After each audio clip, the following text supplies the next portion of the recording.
بسم اللہ الرحمن الرحیم۔ السلام علیکم۔ نصرت رحمت ایلیگنس لرننگ فورم۔ جب سے ہم نے سب کچھ آن لائن کیا تب سے ہمارے اخلاقیات آف لائن ہو گئے۔ ویسے واقعی کتنے مزے کی بات ہے کہ جب سے ہم نے سب کچھ آن لائن کر دیا، online shopping, online بچوں کی education, online chit chat, online ملنا ملانا، یہاں تک کہ ہمیں اتنی فرصت نہیں ہوتی کہ ہم اپنے پیرنٹس سے، ہم اپنی فیملی ممبر سے جا کے مل سکیں، ان سے بات کر سکیں، کیونکہ ہمارے پاس ٹائم نہیں ہے۔ 2 دن پہلے، بلکہ کہنا چاہیے 1 دن پہلے، منڈے نائٹ کو ہم نے شب برات، شب توبہ، اور کہنا چاہیے کہ وہ رات کی جس میں ہمیں یہ احساس ہو کہ ہم اللہ کی طرف لوٹ گئے ہیں، ہم نے وہ سب کچھ ڈیجیٹل وے سے کیا۔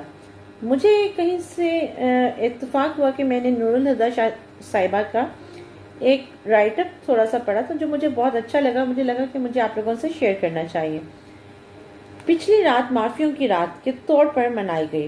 سب نے سب سے کھڑے کھڑے معافی مانگی، اور صبح صبح ہوتے ہی ہلکے پھلکے ہو کر ہم سب سو گئے۔ سوشل میڈیا نے اسے اور بھی آسان کر دیا۔ خدا کرے روز محشر بھی وائی فائی کام کرتا ہو۔ ویسے انٹرسٹنگ پوائنٹ ہے کہ واقعی اگر دنیا میں ہم سب کو ڈیجیٹل وے سے کرنا چاہ رہے ہیں تو کیا یہ وائی فائی ہمیں روز محشر بھی کام آئے گا؟ اوکے فرینڈس، یہاں میں بات کر رہی ہوں کہ ہمارا وائی فائی کا ٹائم چل رہا ہے، اور یہ وائی فائی کیا ہمیں روز محشر بھی یہ وائی فائی ہمارے کام آئے گا، اور ہم سوشل میڈیا کے ذریعے ایک دوسرے سے یوں ہی رابطے میں ہوں اتنی آسانی سے؟ اگر حقوق العباد کی اگر معافیاں روز محشر بھی ہو گئیں تو یقیناً اتنا مختصر حساب ہوگا اور اتنی جلدی ہم جنت کے ایئر کنڈیشن ہال میں پہنچ چکے ہوں گے۔ معافیوں کی اس گزر چکی رات میں حیدرآباد سے کراچی کا سفر کر رہی تھی، یہ نور الہدیٰ صاحبہ اپنا بیان کر رہی ہیں۔ اسی سفر کے دوران سوشل میڈیا پر معافیوں کا لین دین پڑھتے ہوئے مجھے ایک ذاتی تجربہ یاد آ گیا، اور جب ہم اپنی پرسنل اور لائف کو ریئلائز کرتے ہیں نا، تو جتنا ہمیں لرن کرنے کو ملتا ہے، تبھی مجھے ان کی پرسنل یہ شیئرنگ بہت اچھی لگی، اور مجھے لگا کہ یہ ہم سب کو سمجھنے والی بات ہے کہ شاید کسی کے لیے کوئی ایسا باعث بن جائے، کسی کو سمجھ آ جائے کہ ایکچوئل ریلیشنز ہوتے کیا ہیں۔ تقریباً 6 سال پہلے دبئی کے ہاسپٹل میں میری نواسی وقت سے بہت پہلے 7 منتھ میں اس کی برتھ ہو گئی، نور الہدیٰ صاحبہ کی نواسی کی۔ شادی کے 4 سال بعد میری بیٹی کے ہاں بچہ ہوا تھا، مگر وہ بھی ان حالات میں کہ لگتا تھا مکمل بھی نہیں ہے، اور ابھی جس طرح ایک گوشت کا جو انہوں نے ورڈ لکھے ہوئے ہیں کہ بالوں بھرا ننھا سا بندر کا بچہ جس کا پورا ہاتھ میری انگلی کی ایک پور پر آتا تھا۔ زندگی رہے یا نہ رہے، زندگی رہی تو نارمل ہوگی یا نہیں ہوگی، ان سوالوں کا جواب جب ڈاکٹر سے پوچھا جاتا تو ڈاکٹر کہتا یہ سب اللہ کے اختیار میں ہے۔ ہر روز ڈاکٹر بتاتے کہ بس ختم ہوا چاہتی ہے فوراً پہنچو، بھاگے بھاگے ہاسپٹل پہنچتے، کچھ سانسیں اوپر ہوتی کچھ نیچے ہوتی، اور جب ہاسپٹل پہنچتے تو ایک امید جاگتی کہ شاید وہ بچی ٹھیک ہو جائے گی، مگر اگلے دن نیکسٹ ڈے پھر وہی امید ٹوٹ جاتی۔ کبھی بلڈ پریشر ہائی، کبھی لو، ہائی بھی اتنا کہ ہاتھوں پیروں کی انگلیاں نیلی پڑ جاتی۔ پوچھنے پر بتایا جاتا کہ اگر بلڈ پریشر نارمل یا بلڈ سرکولیشن نارمل ہوگی تو یہ ٹھیک ہو جائے گا، ورنہ جسم کا نکارا حصہ بن جائے گی۔ اسی طرح کبھی شوگر لیول بہت ہائی اور کبھی بہت لو ہو جاتا۔ وینٹ پر تو ایسے لگتا تھا کہ جیسے بس سانسیں پھلا دے رہی ہے، اور کبھی دماغ کا ٹیسٹ ہوتا، کبھی دماغی طور پر نارمل نہ بتایا جاتا کہ جی نارمل نہیں ہے، کبھی دل میں سراخ، کبھی آنکھوں کا معاملہ، سامنے سب کچھ آ جاتا۔ اوپر سے خرچہ اتنا کہ 3 لاکھ درہم 15 دن کا بل بن گیا۔ میرا حال یہ تھا کہ میرے سامنے میری اپنی بیٹی کے بھی آنسو تھے، اور اس کی بچی کی ناممکن زندگی بھی۔ تھک کر چور ہو گئی تھی۔ ایک بار تو ڈاکٹر کو یہ بھی کہہ دیا کہ اس کو بچانے کی کوشش نہ کریں، بچ بھی گئی تو پتہ نہیں کس حالت میں ہوگی۔ ڈاکٹر نے کہا آپ کون ہوتی ہیں زندگی چھیننے کا فیصلہ کرنے والی؟ بہت اچھی بات ہے، آئی وش کہ ہم ہمارے دنیا کے سب ڈاکٹرز میں یہ احساس ہو اور وہ یہ بات کہہ سکیں کہ ہم کون ہوتے ہیں کسی کی سانسیں کھینچنے والے۔ کچھ ڈاکٹرز ایسے بھی ہوتے ہیں جو خود کہتے ہیں کہ جی اس کو سکون کی نیند جو ہے نا وہ سلا دیا جائے، لیکن آئی تھنک سو ایسا ہونا نہیں چاہیے. یہ ان ڈاکٹرز کے لیے بھی ایک پوائنٹ ہے. انہی حالات میں ایک دن نماز میں کھڑے ہوئے میں روتی، اللہ کو کہا کہ اللہ مجھ سے ایسی کون سی خطا ہوئی ہے، ایسا کون سا گناہ ہے کہ جس کی یہ سزا ہے. بالکل ہی اگلے لمحے اچانک سے ایک منظر کی تصویر اور اس میں ایک چہرہ صاف ایک سیکنڈ کے لیے میری نگاہ یا ذہن سے گزر گیا. اور حیرت کی بات ہے کہ اگلے سیکنڈ میں مجھے یاد بھی نہ رہا کہ میں نے کیا دیکھا ہے. پوری نماز اسی کشمکش میں گزر اور پھر یاد ہی نہ رہا کہ میں نے کیا دیکھا. اگلے 2 دن ذہنی دبئی کی سڑکوں پر ہاسپٹل اور گھر کے بیچ آتے جاتے رات کو بستر میں اسی کنفیوژن کا شکار رہی کہ میں نے کیا دیکھا تھا.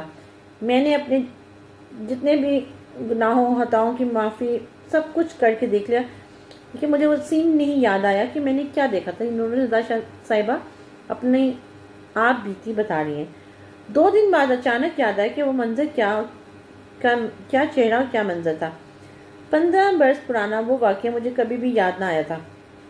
میں ان کی ایک بہت ہی قریبی رشتہ دار لڑکی شوہر اور حالات کے ہاتھوں ستائی ہوئی 2 بچوں کو ساتھ لیے چھوٹے سے ٹاؤن سے حیدرآباد شفٹ ہوئی کہ اس کا مستقبل جو ہے وہ روشن ہو جائے اور اس کو کسی طرح اس کے بچوں کو اچھے اسکول میں داخل کروا دیتے. اس کے بیٹا بیٹی کو میں نے حیدرآباد کے بہت ہی اچھے اسکولوں میں داخل کروایا.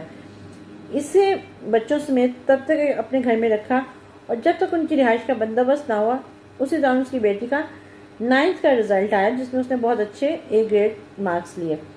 رزلٹ کے اگلے دن وہ بچی روتی ہوئی آئی اسکول سے. اس کی ٹیچر نے اس کو کہا، ٹیچر کا نام جو حبیب النساء نے ان سے کہا کہ جی پوری کلاس کے سامنے کہا کہ تم تو اتنے کم نمبر تمہارے نمبر تو اتنے اچھے ہیں، یہ تو لگتا ہے یہاں تم نے کسی سفارش سے لیے ہیں یا پھر تم نے کوئی چیٹنگ کی ہے اور تم خود تو اتنی پوزیشن میں نہیں ہو کہ تم اتنے اچھے مارکس لے سکو.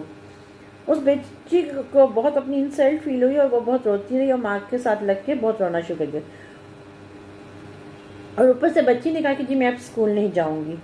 میں ہمیشہ سے مظلوم کے حق کے لیے لڑنے مرنے پر تل جانے والی رہی ہوں اور اسی طرح کی جگہوں میں خدائی فوجدار کی طرح کود پڑنے کی عادی رہی ہوں.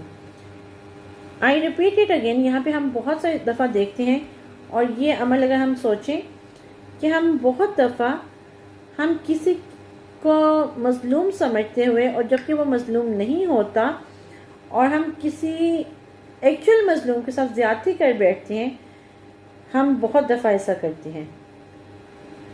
میں یہاں پہ یہ ان کی لگی لائن دوبارہ ریپیٹ کروں گی. میں ہمیشہ سے مظلوم کے حق کے لیے لڑنے مرنے پر تل جانے والی رہی ہوں اور اس طرح کے جھگڑوں میں خدائی فوجدار کی طرح کود پڑنے کی عادی رہی ہوں.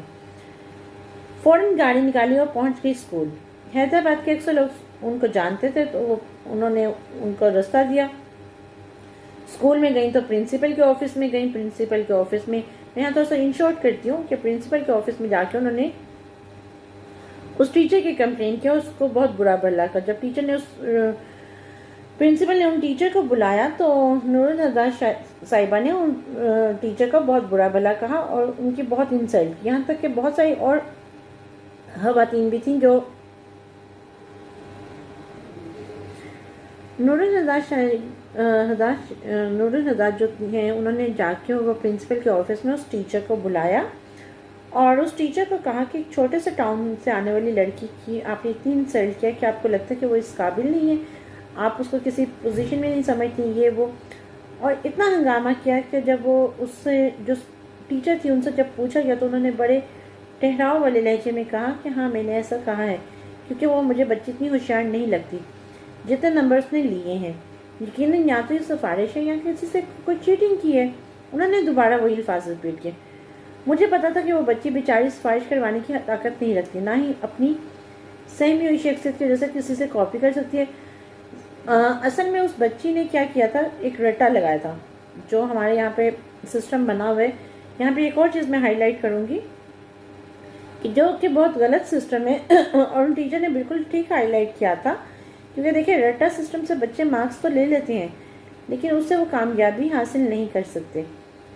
اور اتفاق سے اس نے جو رٹا لگایا تھا، جن سوالوں کو اس نے اپنے دماغ میں ایک کہتے ہیں نا فکس کیا تھا، وہی سوال آ گئے، اس نے جواب لکھا اور وہ اس کے مارکس ہائیسٹ مارکس آ گئے۔ جب وہ اب اس ٹیچر پہ خوب برس چکی اور خوب غصہ کر چکی، تو کہا کہ یہ کہاں کا انصاف ہے کہ آپ چھوٹے سے شہر سے آنے والی لڑکی کا مستقبل برباد کریں گے۔ اور نور الہدا جو ہیں وہ بتا رہی ہیں کہ ان کی آواز میں اتنی گرج برس تھی کہ ان کی آواز سے سب ڈر جاتے تھے۔ اور ایک اور انٹرسٹنگ پوائنٹ یہاں پہ جو میں شیئر کرنا چاہوں گی کہ آپ دیکھیں کہ ہمارے یہاں پہ یہ سسٹم ہوتا ہے کہ جب ہماری کسی سے دشمنی ہوتی ہے نا، تو ہم اس کو ایک کہتے ہیں نا اس کا بدلہ لیتے ہیں۔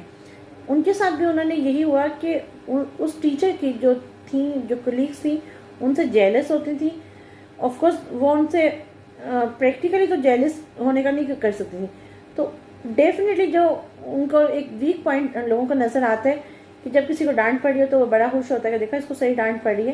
تو باقی ٹیچرز بھی باہر کھڑے ہو کے انجوائے کر رہی تھی پرنسپل کے روم کے باہر۔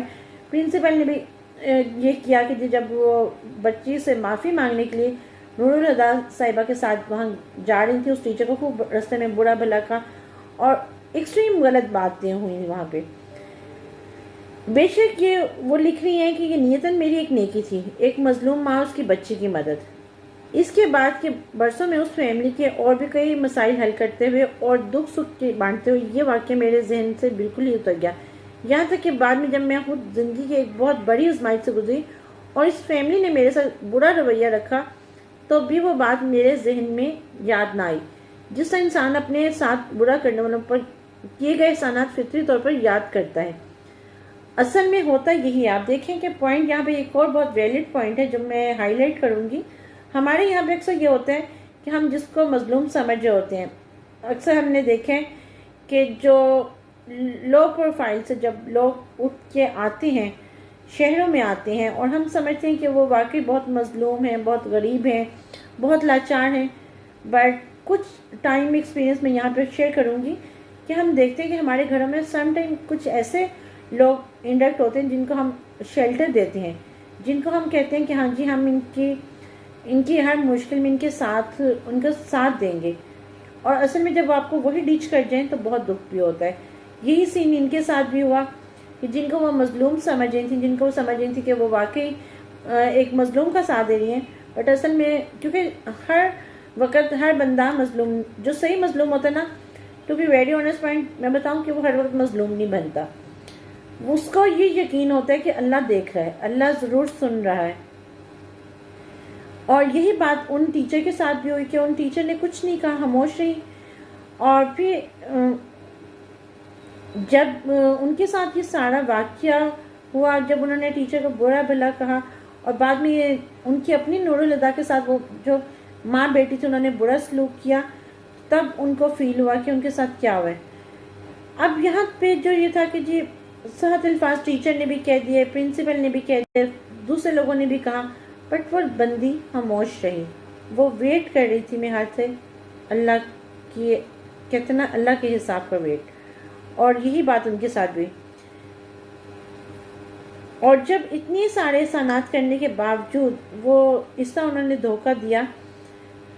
دبئی میں جب وہ نماز پڑھ رہی تھی، ان کے چہرے کے آگے ان کے دماغ میں اس لڑکی کا چہرہ آیا، اس ٹیچر کا چہرہ آیا، تو انہیں احساس ہوا کہ انہوں نے کیا بڑی غلطی کی تھی۔ اور پھر جو تھا کہ جس کی سزا میری اولاد کو مل رہی ہے، جس کی تکلیف میری اولاد اٹھا رہی ہے، انہوں نے سوچا کہ وہ واپس کراچی آئیں۔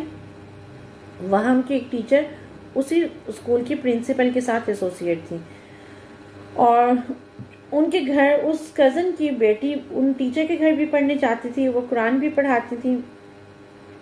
وہ سارا واقعہ سب کچھ انہوں نے ان سے نمبر مانگا، اسے پوری بات بتائی۔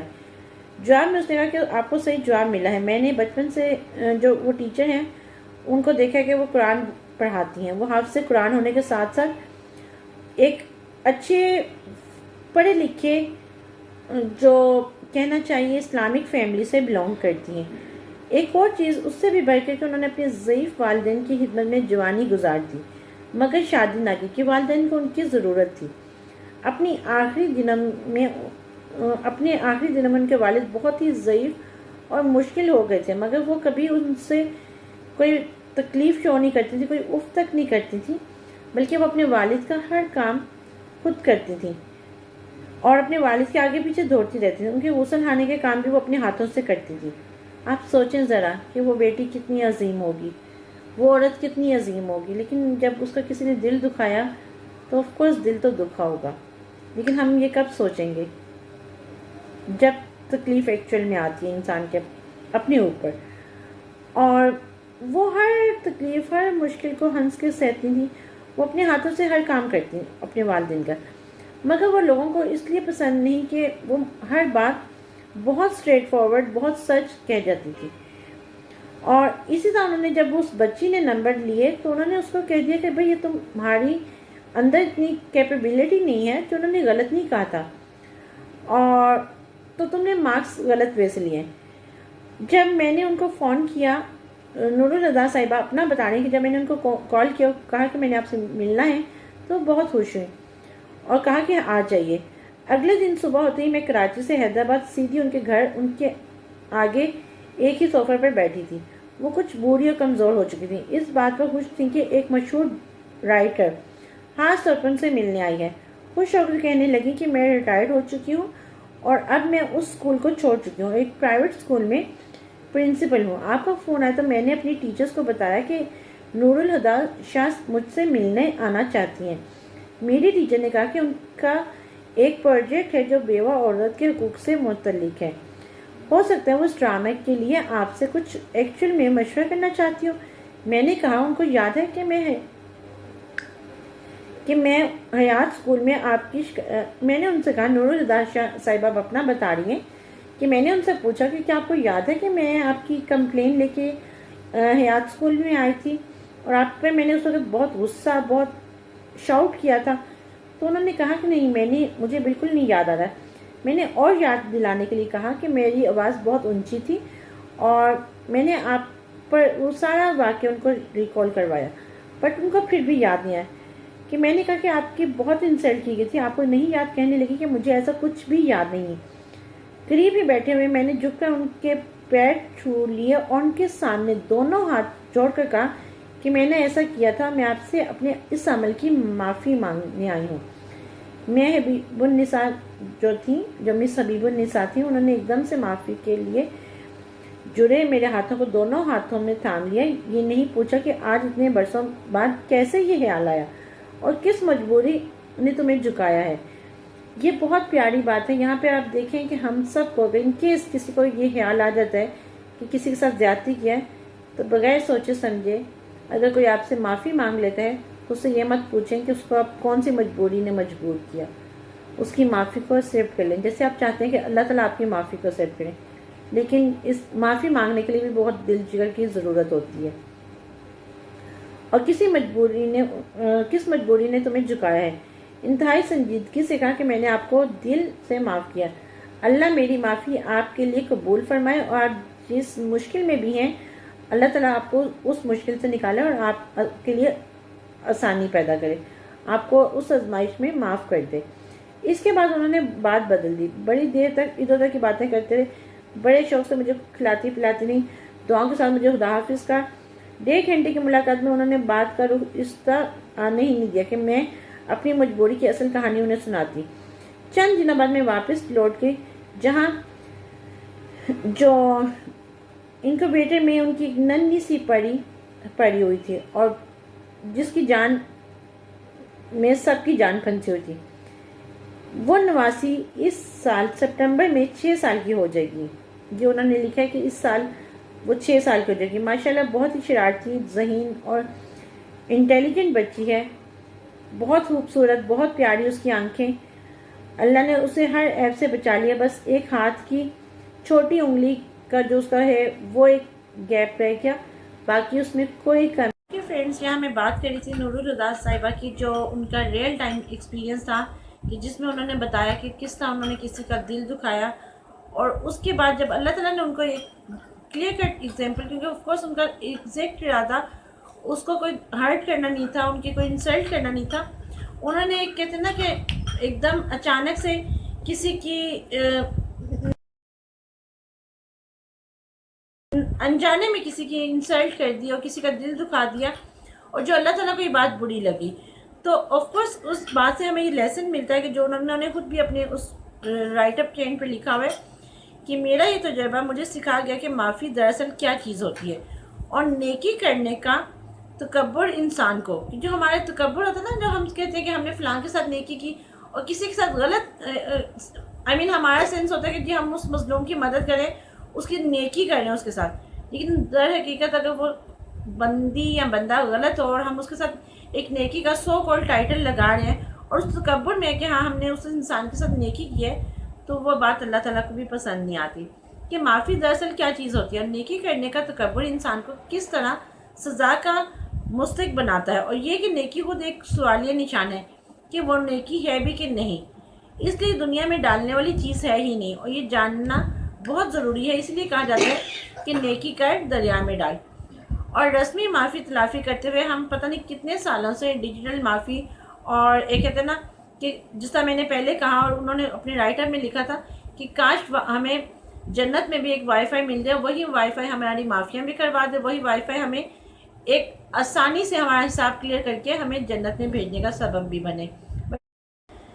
معافی آپ کی انا کے ٹکڑے ٹکڑے مانگتی ہے جو رب کو نہیں چاہیے، بلکہ اس انسان کے پیروں میں جا کے رکھنے ہوتے ہیں جس کے ساتھ آپ نے زیادتی کی ہوتی ہے۔ اس لائن کو میں دوبارہ سے یہاں ریپیٹ کروں گی، یہ بہت امپورٹنٹ فیکٹر ہے کیونکہ کہا جاتا ہے نا کہ حقوق اللہ تو معاف ہو جائیں گے بٹ حقوق العباد معاف نہیں ہوں گے، بٹ ہم بہت آسانی سے کہتے ہیں کہ ہم نے ایک رات میں عبادت کر لی، ایک رات میں ڈیجیٹل معافیاں بھیج دی، اور اس کے بعد ہمیں کوئی تکلیف، کوئی غم، کوئی فکر ہمیں رہتی نہیں، اور دوسرے دن ہم سکون سے ہوتے ہیں۔ معافی آپ کی انا کے ٹکڑے ٹکڑے مانگتی ہے جو رب کو نہیں چاہیے، بلکہ اس انسان کے پیروں میں جا کر رکھنے ہوتے ہیں جس کے ساتھ آپ نے زیادتی کی ہوتی ہے۔ کیونکہ ریزن یہ آتی ہے کہ جب ہم معافیاں مانگ رہے ہیں، ہم جو سب کچھ کر رہے ہیں، اللہ تعالیٰ کو تو ہماری انا اور یہ سب کچھ چیزیں، اللہ کے آگے تو کوئی چیز بھی نہیں، اللہ تعالیٰ تو سب سے رحیم ہے۔ جو انسان کہتے ہیں نا، جب انسان کی عقل جب ٹوٹتی ہے، جب اس کو پتہ چلتا ہے کہ اس نے کیا غلطی کی ہے اور کس انسان سے اس نے معافی مانگنی ہے، بٹ ہم یہ کرنا ہی نہیں چاہتے ہیں۔ اس چیز کو سمجھے، سوچئے، اپنا فیڈ بیک ضرور دیجیے گا۔ مجھے اتنی دیر برداشت کرنے کا شکریہ، لیکن اس میں آپ یہ ضرور ایک دفعہ سوچیے گا کہ واقعی کیا ہم نے بھی ڈیجیٹل معافیاں تو نہیں مانگی، کیا ہم نے بھی کسی کا در حقیقت کو دل تو نہیں دکھایا، اور کہیں ہمارے لیے وہی چیز کہیں تکلیف کا باعث تو نہیں بننے گی۔ ذرا سوچیے گا۔